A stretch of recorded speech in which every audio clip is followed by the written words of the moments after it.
Two men are dead after a shooting in Houston's Greater Inwood area. Police were called to a home on Lemon Tree Lane just before 6:20 this morning. Authorities have the suspect in custody, but they're still trying to figure out what led up to the shooting. We'll keep you updated as police release more information to us. And that's just one of several shootings that happened overnight across Houston. This evening, police are investigating 4 incidents that left 2 people dead and several others hurt.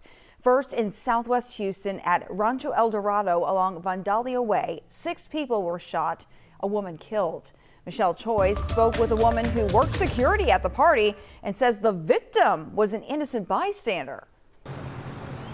Throughout the day, loved ones gathered outside Rancho El Dorado, an event venue and working ranch where Houston police say 6 people were shot overnight, including a woman who was killed. There was an argument between 2 individuals, possibly 3, which led to the shooting. We have 1 person detained who we believe at this time may be the person of interest. Brandy White, who works security at the event, says this happened just as a large trail riding party was wrapping up. Trail riding is about country folks' way of life. It's about actually enjoying something that they love, enjoying the music, just hanging out and having fun. But when they have events, people dump over in here because they think it's a big old party, and that's not what it is. She says the violence didn't come from the trail riding groups. I do this every weekend. I'm tired of trail riding and trail ride people getting a bad name behind people that trickle over to us. Brandy says a 64-year-old woman whose family asked we not share her name was killed in the shootout. Yes, this is a tragedy.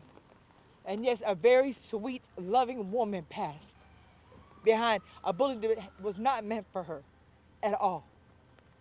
She was an innocent bystander. An innocent bystander who was at her car fixing to leave. She says the 2 grew close working these events. A woman she describes as deeply caring. She would give you the shirt off her back. She would give you a meal that needed. She was everybody's mama or everybody's grandma or aunt. She was a good woman.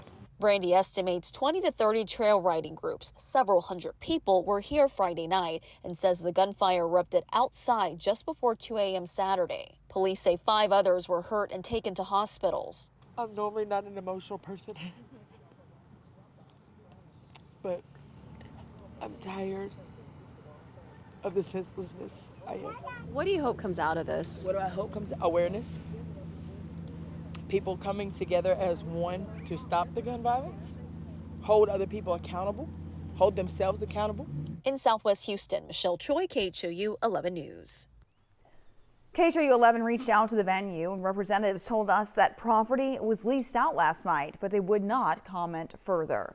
Now to those other shootings we told you about. Tonight, a man is fighting for his life after he was shot while driving out of his driveway. It happened around 10:30 last night on Arrivo Street in Houston's Acres Homes neighborhood. Police say 2 men wearing ski masks were standing in the middle of the street and started shooting. The driver was hit, but there were 4 people in this car who were not. The 2 suspects are still on the run. In that same area of the city, police are looking for a 7th person of interest after a man was hurt in a shooting around 9:30 last night on Campbell and Blaylock. Officers heard several shots and saw people running. The victim was shot several times and went to the hospital. 6 people have been detained in this one. And in North Houston, police say another shooter is on the run after killing a 20-year-old man. This one happened after midnight on Curry Street near Cross Timbers. As of news time, authorities have not released any more information. If you have any information on any of these shootings, police want you to call Crime Stoppers at 713-222-TIPS.